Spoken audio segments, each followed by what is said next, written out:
Conditional formatting icons are a visualization tool you can use to quickly and easily bring attention to comparisons using icons provided within Excel.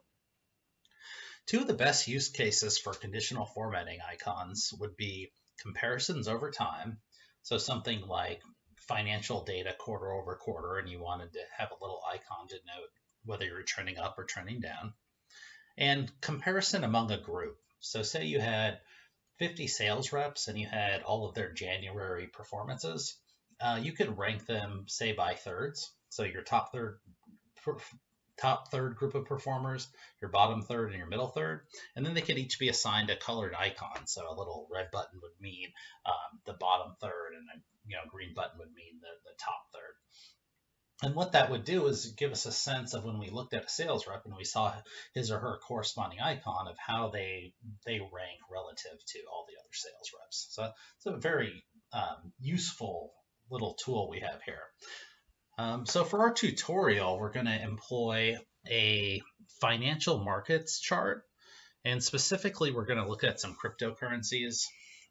The fact that if you're not familiar with cryptocurrencies, don't worry about it. But the financial markets data is another excellent time that you can use conditional formatting icons.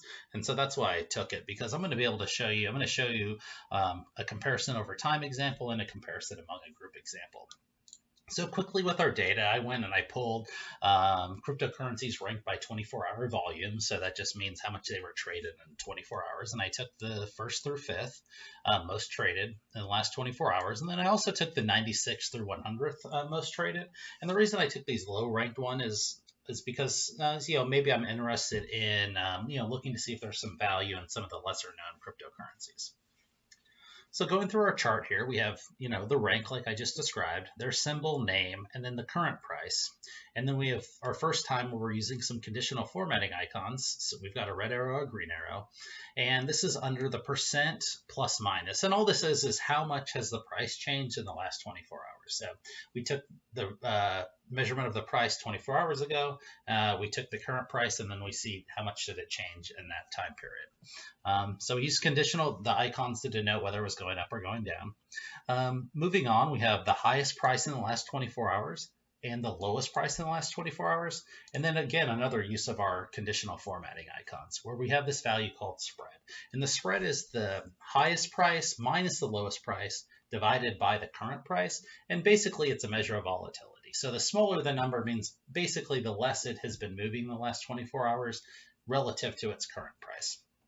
And then finally, we have market cap, and market cap is the number of coins in existence times the value of a coin, and then it gives you the total value of all the coins together.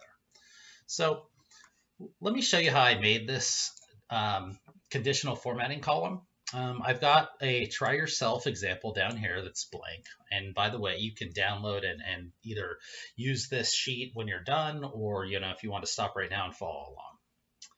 So I've got the same exact data that I have up here. It's just formatted a little bit differently, or it just has less formatting, in fact.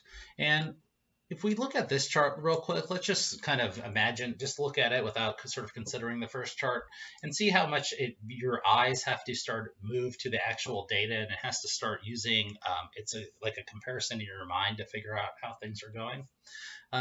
Whereas up here, we have these little visual icons to cue us in, to kind of like keep us from having to do so much mental work to figure out what's going on. So to get these little arrows, I'm going to go down to, and I'm going to select all my data. And so that's basically telling Excel, hey, we're going to use icons on this set of data. So we're going to, the rankings for which icons go for which data groups are going to be among this group of data. So, and the easy way of putting it is just highlight what you want to conditionally format. And then I'm going to go to Home, and then I'm going to go to Conditional Formats. And then, under conditional formatting, there's a million things in Excel, but let's just focus on icon sets. And then I get shown some icons, but I'm going to go down to more rules because that's going to actually let me build my own icon sets. By the way, the select a rule type, you can only use icons for format all cells based on their values, so you don't need to change anything with that. So I want to recreate these arrows. So I'm going to click the drop down. I'm going to find the arrows, and they are right here. And you'll see there's already you see a little difference. You've got this little yellow bar. Well, I'm not interested in having this bar. So I only want to know if it's going up or going down.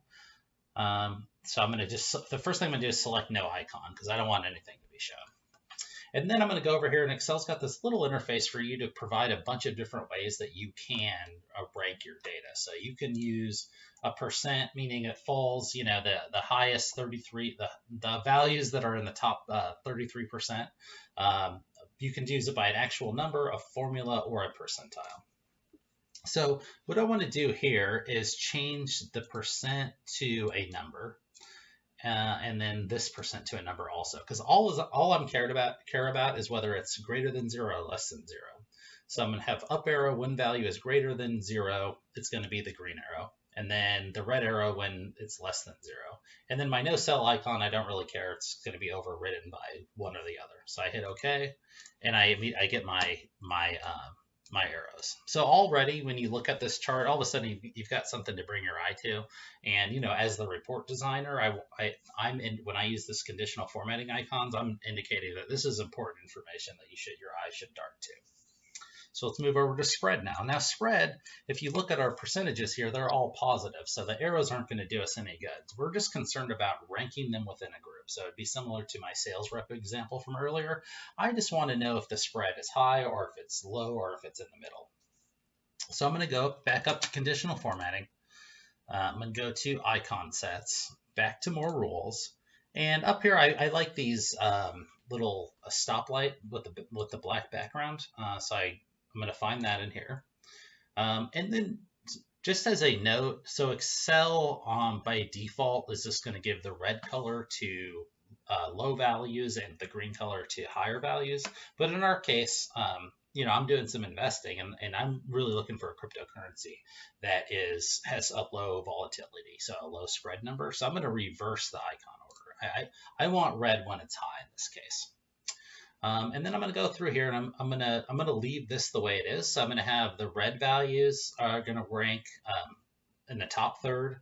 The yellow is going to be in the middle third, and the green is going to be in the bottom third. And I hit OK, and all of my spread values immediately get ranked. So we can look at that and see, if the 6% is green, and then I get in the 20%, and Excel's recognizing those are at middle third. And then really we've got this big outlier here, this IOTA coin, and it is a 40% spread, meaning it's had a ton of volatility. So I would encourage you to do more formatting on this, try different types of icons that speak to you. The nice thing about icons is you can't do much with them.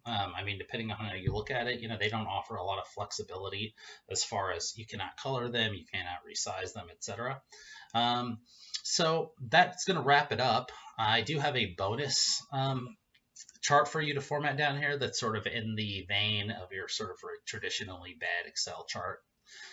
So good luck, everyone, with conditional formatting icons.